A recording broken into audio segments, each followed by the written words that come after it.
మీ ఎనకమానాళ్ళు వాళ్ళందరూ వైసీపీ అభిమానుల ఎవరైనా ఆశించిన ఫలితం రాలేదు కానీ ఊహించిన ఫలితం వస్తుందంటే అని చప్పట్లు కొడుతున్నారు. దేనికి చప్పట్లు కొట్టాలో కూడా తెలియదండి. మీరు ఓడిపోయిన దాన్ని ఇప్పుడున్న గవర్నమెంట్ పార్టీ మరి 11 వస్తుంది వాళ్ళే ఊహించలేదు, మేము ఊహించడం కాదు వాళ్ళే ఊహించిన ఫలితం మాకు వచ్చిందంటే దానికి నవ్వుతారా? దీనికోసమా మీరు ఇప్పుడు ఇంతదాకా ఇంట్రడక్షన్ ఇచ్చిన వైఎస్ఆర్సీపీ కార్యకర్తలు జగన్మోహన్ రెడ్డిని సీఎంగా చేయాలి, రాజశేఖర్ గారు 2వ టైం అయ్యారు, ఇలాగే మేము అవుతాం. ఏంటంబట్టి గారు ఇది?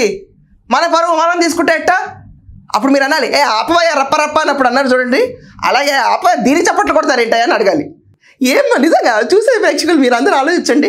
కూటమి ప్రభుత్వం కూడా ఊహించిన ఫలితం మాకు వచ్చింది ఏంటి 11కా, దానికి మీరు చప్పట్లు కొడతారా? ఉచ్చ బాబోయ్, అసలు నిజంగా మైండ్ ఫ్యూజ్ ఎగిరిపోతూ ఉంటుంది కొన్నిసార్లు.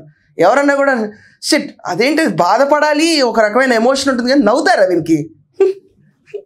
మీరు మీ కార్యకర్తలు అనేవాళ్ళు జగన్మోహన్ రెడ్డిని మళ్ళీ ముఖ్యమంత్రి చేయడానికి ప్రయత్నిస్తారా లేకపోతే శాశ్వతంగా